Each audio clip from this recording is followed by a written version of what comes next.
इसमें बेसिकली सदर थाना और इससे पहले भी हम और भी थाने गए हैं। तो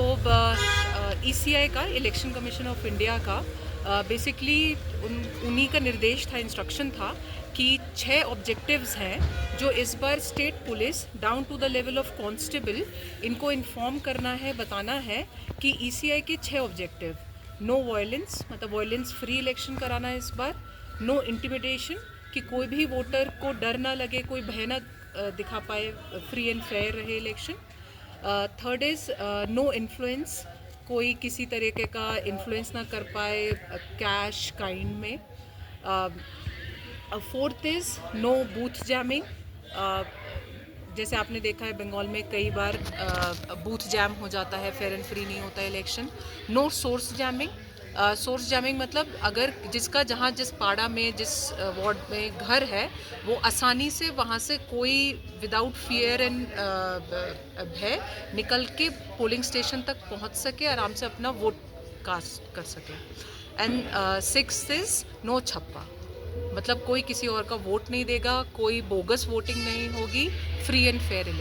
वोटिंग होगी। तो यही आज मैंने अपने ओसीज आईसीज को ब्रीफ किया है, एसएचओज को ब्रीफ किया है, और उनको भी यही निर्देश दिया है कि वो अपने कांस्टेबल लेवल तक, नीचे तक जो भी इलेक्शन की ड्यूटी पर है उनको ये ब्रीफिंग करें। और इसके साथ साथ में जो हमारा रिप्रेजेंटेशन ऑफ पीपल एक्ट 1951 है, उसका 129 सेक्शन है, जिसमें बोला गया है कि जो भी सिविल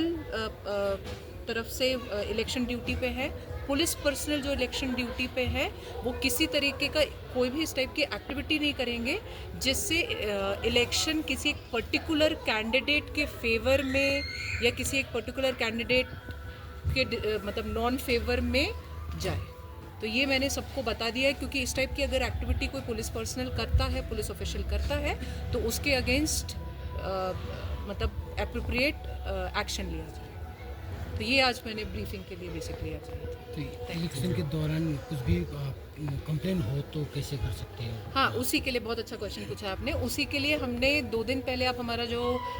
फेसबुक पेज है दार्जिलिंग पुलिस का, काइंडली आप सभी फॉलो करें, और आपके माध्यम से मैं सभी दार्जिलिंग के जो सिटीजन्स हैं उनको भी बोलूँगी काइंडली फॉलो करिएगा दार्जिलिंग पुलिस का पेज। उसमें हमने हमारा जो हेल्पलाइन नंबर है उसको रिलेटेड एक पोस्ट किया है, और मैंने अपने ICOCs को बोला है कि जितने भी हमारे विजिबल इंपॉर्टेंट बाज़ार हैं उसके प्रिंट आउट लेके पैम्फलेट्स बना के हम इसको डिस्ट्रीब्यूट करेंगे। और प्रिंट मीडिया में भी जो यहाँ के लोकल न्यूज़पेपर्स हैं, जो लोकली नेपाली में है, बंगाली में है, इंग्लिश, हिंदी, उसमें भी हम मार्केटिंग करेंगे इसका, मतलब इसको पब्लिश करेंगे। दार्जिलिंग डिस्ट्रिक्ट में कोई सेंसिटिव एरिया आपको अभी तक आइडेंटिफाई हो गया या नहीं है वैसा? कुछ जैसे नारकोटिक्स के हिसाब से देखा जाएगा तो फांसी देवा खरीबरी ऐसी जो है वो नारकोटिक्स के लिए सेंसिटिव है, क्योंकि वो ट्रांसिट रूट पड़ता है, बिहार के साथ बॉर्डर है, वो कूच बिहार का भी ट्रांसिट रूट है। प्लस इसके अलावा बॉर्डर के कारण दार्जिलिंग इज़ सेंसिटिव, क्योंकि इंटरनेशनल बॉर्डर है हमारा। प्लस ये सिक्किम के साथ बिकॉज हमारा बॉर्डर है, तो ये इलिसिट लिकर के लिए भी सेंसिटिव है, क्योंकि वहाँ से यहाँ पर कम दाम में क्योंकि मिलता है, तो सिक्किम से काफ़ी लिकर आती है इधर पे। उसी के लिए हमारे नाका पॉइंट्स हैं। सिंगला में एक इम्पॉर्टेंट नाका पॉइंट है, माजिरहाट में है, RRPS में हमारा त्रिवेणी के साथ है, जहाँ पे एटलीस्ट हम ये हमारा मजिस्ट्रेट के साथ SST नाकाज हैं जहाँ पर हम इस पर एक्शन ले सकें। और इसके अलावा एक्सपेंडिचर सेंसिटिव भी हमारे नीचे की 2 ACs हैं, वो एक्सपेंडिचर सेंसिटिव भी हैं, जहाँ पे कैश इनफ्लोज का पहले भी घटना हुआ है, तो उसमें भी हमने एक्स्ट्रा FST रखी हैं, जो फ्लाइंग स्क्वाड की टीम्स।